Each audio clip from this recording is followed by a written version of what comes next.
Well, proud of these guys. Happy we could send our seniors out with a win. I think that's always extremely important. These guys have played so well all season as a group, and so for us to be able to do that. Arizona State is kind of a curveball team in terms of they can make some things hard on you. And they certainly did on the first half, kind of taking us out of our rhythm, but I thought our defense played exceptionally well most of the game, certainly in the first half. And but I think, that's kind of how they are. They hit you, they knock you back, and you got to be able to strike and hit some big plays, which we hit a few, and there you go. So on to the next one. Was there anything that they did early defensively that was that got you guys a little out of sync? Not really. They're just hard. They're going to come with a bunch of pressure. They just have so many different blitz patterns that it's hard to know which ones they're going to come with.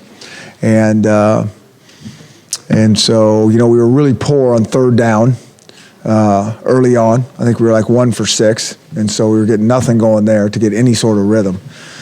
And then we got a little bit better later on after that, but still overall on third down we weren't good. A lot of times those were third and long, but I think that was an issue for us. Jake also said that maybe they didn't pressure as much as you thought they might, or blitz, or can that sometimes also affect?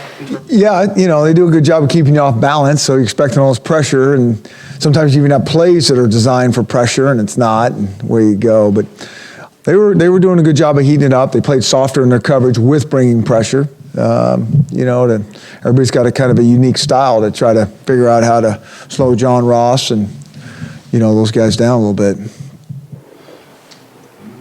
How big was that, the interception by Kevin right after their interception? They're in the red zone. And yeah, it was huge. And I thought our defense, especially that first half, our offense wasn't doing much and kind of putting our defense in bad situations. And they that was kind of the saving grace. We kind of felt good how those guys were playing. They're playing at a high level. So, we're just trying to figure out if we can get something going, and hopefully for a big strike and get some breathing room. And it took us a minute to get going, but, it is what it is. That's that style of team. And I was concerned going in because they have good skill and they can hurt you on defense with their blitzes, and they can strike quickly on offense.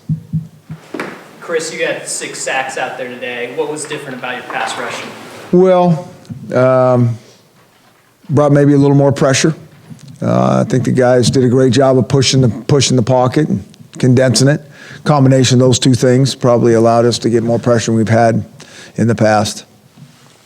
Now that the Apple Cup is officially the next game on the schedule, what's your feeling about that game and all that's at stake? Yeah, well, I think it's a big game, really. Everybody knows it's a big game regardless of what the records are. Now we got 2 pretty good teams with good records and, with a lot to play for. So, I know everybody plays really hard in that game anyways.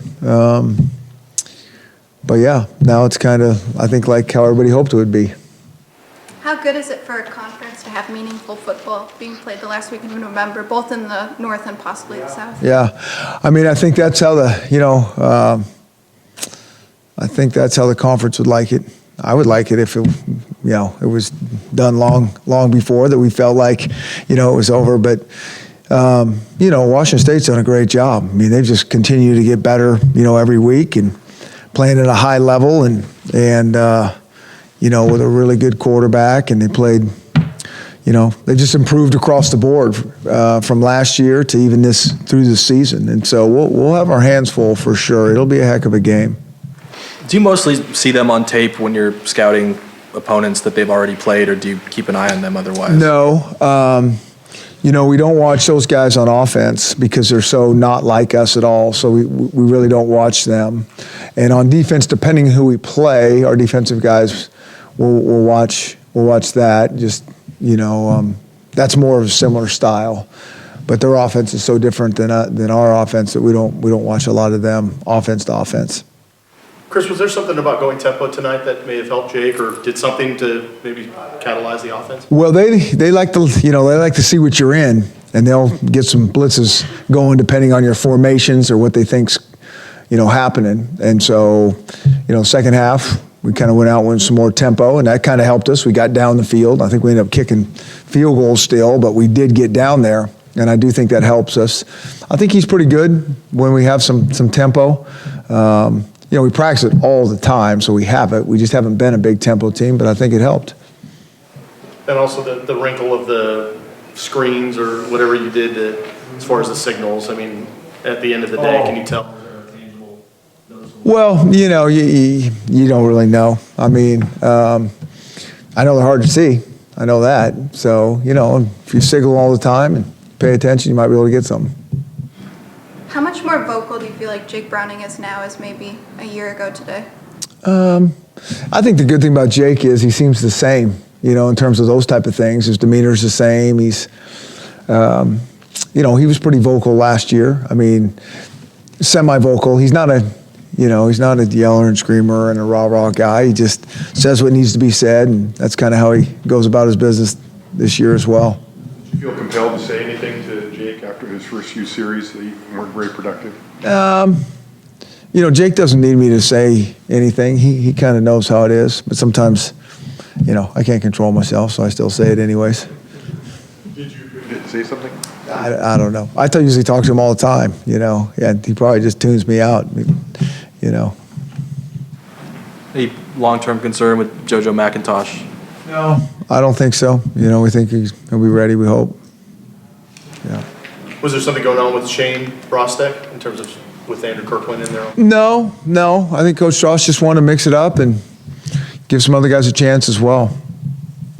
Coach, you were missing Azim Victor, and he's obviously a physical presence, but Ezekiel Turner, Yeah. big hits today too. Yeah. Zeke's a physical player. I mean, that he is. He is a physical run player for sure.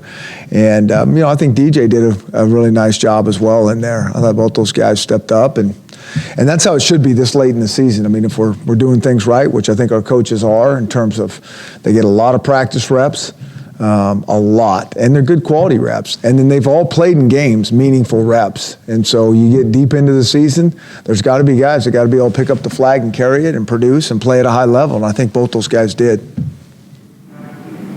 Coach, how important is momentum, trying to finish a season the way you want to and trying to build on that? Yeah. And like the way you guys finished last year, for instance. I think it's huge, and you kind of think about that because, these guys have played such good football for most, the entire season. And so, it'd be hard if you're not finishing on an upswing. But I will say this, I mean, all the good football's played in November. I mean, and really just kind of how it's gone down. We've played some really good teams. We're going to play a really good team, on Friday and, a bowl game and all those things. So it's good football. And so they've worked so hard, but you got to play your best this time of year. And so that's what you hope as a coach, is that you're on an upswing. Also on Keyshawn's play at special teams, is that just a natural play for him, instinctual play, or is that something you guys actually talk about? Well, no, it was instincts, but I will tell you this. I mean, we work on it every single week. I mean, we give those guys on hands team a bunch of work. I mean, we'll throw balls at them, we roll balls. I mean, and they're probably like, we're sick of this. We haven't had any onside kicks, I don't think all season or way back when. And so now it's when it matters. And so it was awesome to see them capitalize. Good. Okay, thank you guys.